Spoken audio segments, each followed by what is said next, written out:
তো নবমীর রাতে রেডি হয়ে আমরা বেরিয়ে পড়লাম। এই যে রেডি হয়ে একটুখানি ফোনটা নিয়ে আয়নার সামনে ঢং ঢং করে রেডি হয়ে নিলাম। আর তোমরা জানিও আমাকে কেমন লাগছে দেখতে, রেডি হয়ে নিলাম। তার ফোনটা নিয়ে এদিক ওদিক ঘুরে আবার একটুখানি ভিডিও করলাম কেমনভাবে সেরেছি পুরোটা ট্রাইপড দিয়ে। তো সাজা টাজার পরে তো আমি, ছেলে আর কর্তামশাই কিছু রেডি হয়ে দেখাচ্ছি যে আমি ছেলে, আমিও কিছু ফটো তুললাম, ছেলেও আর কর্তামশাইকে নিয়ে আমরা ঘরে বসে কিছু বেরোনোর আগে কিছু ফটো তুলে নিলাম। জানা রাস্তায় বেরোলে সেরকমভাবে ফটো তোলা হয় না। তারপরে আমরা আমাদের গাড়ি নিয়ে আমরা রাস্তায় বেরিয়ে পড়লাম। তো দেখো আমরা ঠাকুর দেখার উদ্দেশ্যে বেরিয়ে পড়েছিলাম। তো রাস্তাটা সঠিক চিনি না, কিন্তু আমরা বেরিয়ে পড়েছিলাম সোদপুরের উদ্দেশ্যে। সেদিনকার ভেতর দিয়েই যাচ্ছিলাম, আর রাস্তায় সেদিনকার প্রচুর প্রচুর ভিড় ছিল।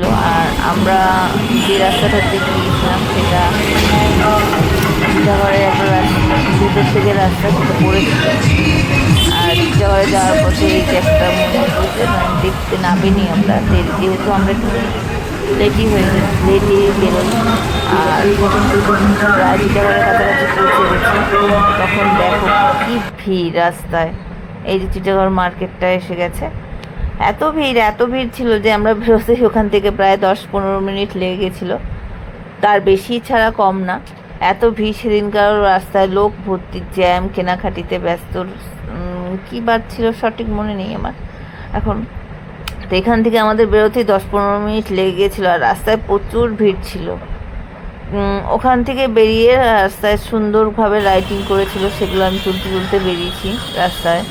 আর ওখান থেকে কিছুটা এগিয়ে, টিটাগড়ের মধ্যেই কিছুটা একটু এগিয়েই আমাদের প্রথম ঠাকুর দেখার জায়গা এসে গেছে। আর সুন্দর সুন্দর গান চলছিল রাস্তার মধ্যে। আর আমি এখন এইটুকুই ভিডিও করেছি, ঠাকুর দেখাটা একটু পরে দেবো ভিডিও। তো আমার ভিডিওটা কেমন, এই যে এইখানটায় আমরা ঠাকুর দেখেছি, কেরম লাগলো সেটা জানিও।